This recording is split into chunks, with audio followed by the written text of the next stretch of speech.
Red ఎమ్మెల్యేల party ఫిరాయింపులకు సంబంధించి సుప్రీం తీర్పుపై T news CEO Shailesh Reddy పూర్తి విశ్లేషణ అందిస్తారు. సార్ చెప్పండి, ఇటు బీఆర్ఎస్ నుంచి గెలిచి వాళ్ళు కాంగ్రెస్ లోకి వెళ్లారు కదా, సో దీనిపైన మొత్తానికి రిజల్ట్స్ ఎలా ఉండబోతున్నాయి sir?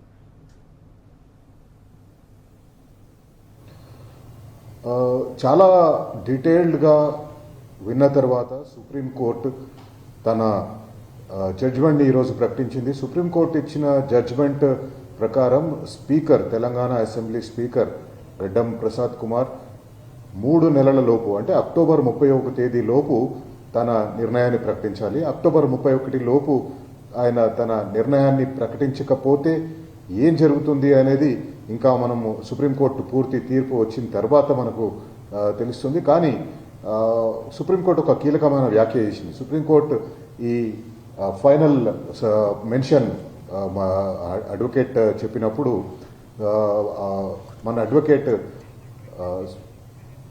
Operation successful, patient died అన్నట్టుగా ఇన్ని రోజులు వ్యవహారం నడుస్తూ వచ్చింది. కానీ ఇప్పుడు ఆపరేషన్ సక్సెస్ఫుల్, పేషెంట్ డైడ్ లాగా ఉండొద్దు, కాబట్టి సుప్రీంకోర్టు తన నిర్ణయాన్ని ప్రకటించాలి, సుప్రీంకోర్టే నిర్ణయం తీసుకోవాలి స్పీకర్కు వదిలిపెట్టకుండా అని ఒక విజ్ఞప్తి చేయడం జరిగింది. కానీ సుప్రీంకోర్టు అందుకు అంగీకరించలేదు. సుప్రీంకోర్టు ఏం చెప్పిందంటే, అదే ఆయన కామెంట్ చేసిన తర్వాత సుప్రీంకోర్టు తన జడ్జిమెంట్ని వెలువరించే ముందు operation successful and the patient has not died, ఈ పదాన్ని సుప్రీంకోర్టు వాడింది. దాని అర్థం ఏంటంటే పేషెంట్ చనిపోకుండా చూసే బాధ్యత మేము తీసుకున్నాము, లేదా ఆ బాధ్యత మా మీద ఉంది, ఒక సుప్రీంకోర్టుగా మా మీదే ఉంది అని అన్నట్టుగా ఆ వ్యాఖ్య మనకు మనం అర్థం చేసుకోవచ్చు.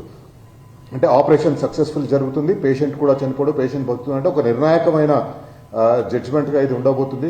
ఖచ్చితంగా స్పీకర్ నిర్ణయం తీసుకోవాల్సిందే. స్పీకర్ ఏ రకమైన నిర్ణయం తీసుకుంటాడు అనేది మనం ఇంకా విశ్లేషించాల్సిన అవసరం ఉంది. ఒకటి మాత్రం ఖచ్చితంగా మనం చెప్పొచ్చు, దాదాపు 9 నెలల నుంచి సుప్రీంకోర్టులో చాలా తీవ్రంగా భారత రాష్ట్ర సమితి పోరాడుతూ వచ్చింది. సుప్రీంకోర్టులో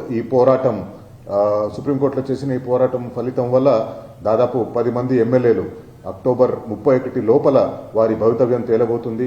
ఒకవేళ స్పీకర్ గడ్డం ప్రసాద్ కుమార్ గారు అని ఈ తీర్పుని దృష్టిలో పెట్టుకుని తన నిర్ణయాన్ని వెల్లడించినట్టయితే, వాస్తవాలను పరిశీలించి భారత రాష్ట్ర సమితి స్పీకర్కు సబ్మిట్ చేసిన సాక్ష్యాధారాలను పరిశీలించి ఒకవేళ స్పీకర్ నిర్ణయం తీసుకుంటే ఖచ్చితంగా వారిని డిస్క్వాలిఫై చేయవలసి వస్తుంది. కానీ స్పీకర్ ఈ అంశంపై ఇప్పుడు ఏ రకమైన నిర్ణయం తీసుకుంటారు, భారత రాష్ట్ర సమితి సబ్మిట్ చేసిన ఎవిడెన్సెస్ని, వాళ్ళు పార్టీ ఫిరాయించినట్టుగా భారత రాష్ట్ర సమితి సబ్మిట్ చేసిన ఎవిడెన్సెస్ని ఏ రకంగా స్పీకర్ పరిగణిస్తారు, వాటిని ఎంత సీరియస్గా తీసుకుంటారు అనేది స్పీకర్ విచక్షణ అధికారంగా ఉంటుంది. ఒకవేళ స్పీకర్ గనక సబ్మిట్ చేసిన సాక్ష్యాధారాలు గనక పరిశీలించకుండా, లేదా స్పీకర్ గనక ఆ సాక్ష్యాధారాలు సరైనవి కాదు, సరిపోలేదు, వారిని డిస్క్వాలిఫై చేయడం కోసం అని ఒకవేళ భావించినట్టయితే వారిని అనర్హులుగా ప్రకటించకపోవడానికి అవకాశం ఉంటుంది. కానీ మనం వేచి చూడాల్సింది, ఒక ఫుల్ జడ్జిమెంట్ మనకు కాపీ వచ్చిన తర్వాత ఆ జడ్జిమెంట్లో ఏ జడ్జిమెంట్ని సుప్రీంకోర్టు రిఫర్ చేసింది, ఏ రకంగా 3 నెలల లోపల చర్యలు తీసుకోవాలని డైరెక్షన్ ఇచ్చింది అనేది మనం తెలుసుకోవడానికి అవకాశం ఉంటుంది. అంటే సార్, ఇటు 3 నెలల్లో అంటే 3 నెలల్లో నిర్ణయం తీసుకోకపోతే ప్రజాస్వామ్యానికి అర్థం ఉండదు అన్నట్టుగా మనం చూస్తున్నాం సార్. అంటే it is clear there is a speaker తీర్పు operation success and patient died అన్నట్లుగా కూడా ఉండకూడదని సిజిఐ ధర్మాసనం వెల్లడించింది. సో దీనిపై మీరు ఎలా చేస్తారు?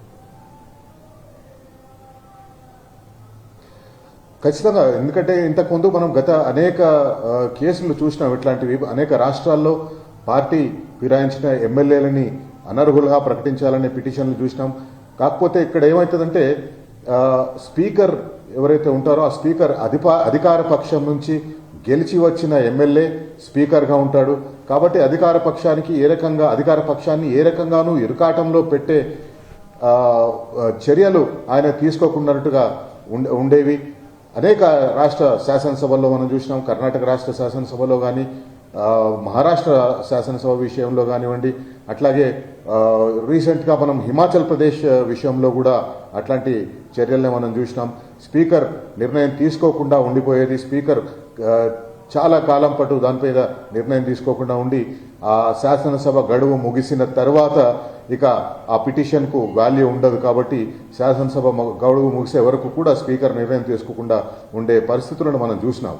అలాగే సుప్రీంకోర్టు, కానీ సుప్రీంకోర్టు రీసెంట్గా ఒక జడ్జిమెంట్లో ఖచ్చితంగా చెప్పింది 3 నెలల లోపు నిర్ణయం తీసుకోవాలని సుప్రీంకోర్టు ఖచ్చితంగా చెప్పడం వల్ల స్పీకర్ నిర్ణయం తీసుకున్నారు. మనం హిమాచల్ ప్రదేశ్లో చూసినాం, మణిపూర్ విషయంలో మనం చూసినాం, స్పీకర్ ఖచ్చితంగా నిర్ణయం తీసుకున్నాడు. కాబట్టి నాకు అనిపించేది ఏంటంటే ఇప్పుడు ఉన్న పరిస్థితుల్లో ఈ రోజులో స్పీకర్, తెలంగాణ రాష్ట్ర శాసనసభ స్పీకర్ కూడా ఖచ్చితంగా 3 నెలల లోపల ఆ నిర్ణయం తీసుకోవాల్సిన అవసరం ఉంటుంది. ఖచ్చితంగా ఆయన నిర్ణయం తీసుకోవాలి. ఏ రకమైన నిర్ణయం తీసుకుంటాడు, ఆ నిర్ణయం వల్ల ఏ రకమైన ప్రభావం ఉంటుంది సుప్రీంకోర్టు జడ్జిమెంట్ పైన, ఆ ఎమ్మెల్యేల పైన, ఆ ఎమ్మెల్యేల అనర్హత పైన ఏ రకమైన ప్రభావం ఉంటుందనేది మనకి ఇంకా తెలవాల్సిన అవసరం ఉంది. స్పీకర్ నిర్ణయం తర్వాత మనం ఈ అనాలిసిస్ చేసుకోవచ్చు. మన లీగల్ ఎక్స్పర్ట్స్ని ఒకవేళ మాట్లాడగలిగితే వారు మనకు చెప్తారు ఏంటంటే స్పీకర్ ఒకవేళ ఈ అనర్హత పిటిషన్ పై నిర్ణయం తీసుకుంటాడు, కానీ ఆ ఎమ్మెల్యేలని అనర్హులుగా ప్రకటించకుండా ఉంటే ఏ రకమైన రిలీఫ్ భారత రాష్ట్ర సమితి కోరే అవకాశం ఉంటుందనేది లీగల్ ఎక్స్పర్ట్స్ చెప్పాల్సి ఉంటుంది. Right, sir. Right. Thank you so much, sir, with joining with us. Thank you, sir.